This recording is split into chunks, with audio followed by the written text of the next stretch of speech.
एक सत्य ये भी, और मेरे छोटे भाई बुद्धिमान हैं, समझदार हैं और मैं इसके लिए इनका आदर करता हूं, पर एक कड़वा सत्य ये भी, कितनी प्रतिशत वोट आई?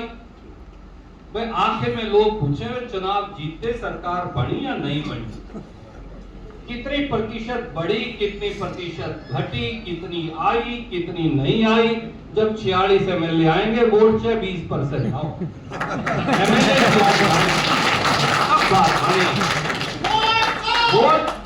वोट कितनी आए उससे बात नहीं, वो बात जरूरी है, मैं मानता हूं। वोट का प्रतिशत कितना है आवश्यक है, आखिर में सरकार बनाने से बात बनेगी, खाना खाने से पेट भरेगा, तभी हम राहुल गांधी जी की नीतियों को, तभी हम सामाजिक न्याय की उस मुहिम को जिसके लिए वो लड़ते हैं, तभी हम खड़गे साहब के उस सामाजिक न्याय को आगे बढ़ा पाएंगे जब हम चुनाव जीत पाएंगे। और जब 11 साल से पार्टी सत्ता से बाहर हो तो बहुत सारे साथियों में निराशा आ जाती है। मैंने ये बातों की कुछ की चर्चा आपसे इसलिए की राहुल साहब, क्योंकि आप बनकर पहली बार आए हैं। जब तक हम इस परिस्थिति को बदलेंगे नहीं, कांग्रेस बदलेगी नहीं। हरिप्रसाद जी के साथ मैंने 30 साल लगभग काम किया है, युवा कांग्रेस के ये उपाध्यक्ष थे, मैं उसके बाद आया युवा कांग्रेस में, ये पहले उपाध्यक्ष भारतीय युवा कांग्रेस के थे, फिर मैं भारतीय युवा कांग्रेस का अध्यक्ष बना। तो ये संगठन से निकलकर आए हुए व्यक्ति, और हमने 30-35 साल इकट्ठे काम किया है। इसलिए हरिप्रसाद जी आपसे मुझे ये उम्मीद है, कम से कम व्यक्तिगत तौर से भी और पार्टी के तौर पर भी, कि हम इस परिस्थिति को, सब चलता है और सब चलता रहेगा और आखिर में पतनाड़ा वहीं पड़ेगा, तो उससे कांग्रेस दोबारा मजबूत होकर उभरने वाली नहीं, अगर पतनाड़ा वहीं पड़ता रहेगा।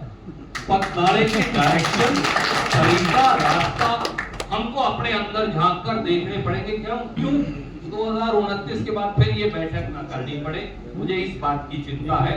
हम जरा राजभवन में वो बैठक कर पाए, इस बात की इच्छा और आकांक्षा है कांग्रेस का।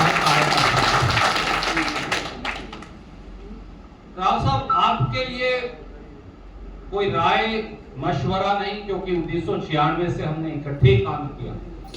मैं केवल आपसे एक प्रार्थना करना चाहूंगा, कांग्रेस का संगठन ही हमें आखिरी ताकत दे सकता है, और उस संगठन का प्रारूप हरिप्रसाद जी को याद होगा, रायपुर की अधिवेशन में जब संविधान हमने नए सिरे से लिखा बनाया, सहयोग से उस संविधान लिखने का मैं कन्वीनर था। बहुत 1885 के बाद पहली बार इतने व्यापक संशोधन हमारे संविधान में किए। अगर वो हम लागू कर ले, that itself is sufficient वो काम।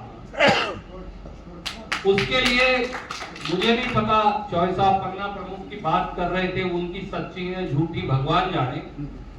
गांव की कांग्रेस कमेटी, वार्ड की कांग्रेस कमेटी, ब्लॉक और जिले की कांग्रेस कमेटी, ऐसे लोगों के माध्यम से बन जाए, वो किसी के हो, कहीं से हो, जो सही मायनों में लोगों और कांग्रेस के लिए लड़ना चाहते हैं। अगर गोगी लड़ सकते हैं तो गोगी लड़ने, और भाई साहब लड़ सकते हैं तो भाई साहब, और हमारी बहन लड़ने से आ सकती है तो वो लड़े। हो सकता है मुझे पसंद ना आए, हो सकता है आपको पसंद ना आए, हो सकता है आपको पसंद ना आए, पर आपकी जिम्मेवारी राव साहब ये है कि अगर हम ये कर पाएंगे 60%, 70%, 75%, कम से कम 10-20%, 25% का मैं नहीं कहता, तो कांग्रेस उभर पाएगी और तो कांग्रेस चल पाएगी, नहीं तो आज जहां है उससे भी बैक गियर में चले जाए। इसलिए आज ये आवश्यक है कि कांग्रेस के अंदर पहले बदलाव दिखे।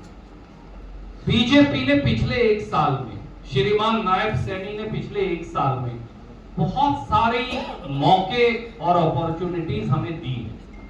मुझे नहीं लगता अब उसका, अगर ये कड़वी बात नहीं कहेंगे एक दूसरे को, हम उसका फायदा उठा पाए। इससे बड़ा, चाहे भूपेंद्र सिंह हुड्डा जी यहां मौजूद हैं, 2005 से पहले जो गुंडा राज था, जब कांग्रेस की सरकार बनी तो हमने उसके बाद, आप मुख्यमंत्री थे, आपके नेतृत्व में वो सारा साफ किया। आपका भाई, आप उसका हिस्सा थे, अकरम खान जी उसका हिस्सा थे, आदरणीय बत्रा साहब उसका हिस्सा थे। एक बार फिर इस प्रदेश में सबसे बड़ा गुंडा राज है, हिंदुस्तान का सबसे ऑर्गेनाइज्ड क्राइम माफिया आज यहां है।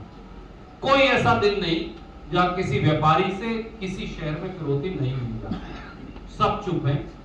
दुर्भाग्य से हरिप्रसाद जी कांग्रेस भी चुप है, हम नहीं लड़ रहे। दूसरी बात, आज किसान हर रोज पिटता है। बात कर रहे थे चौधरी उदयभान जी, मैं सहमत हूं उदयभान जी आपसे। नरमा पिट गई, 1500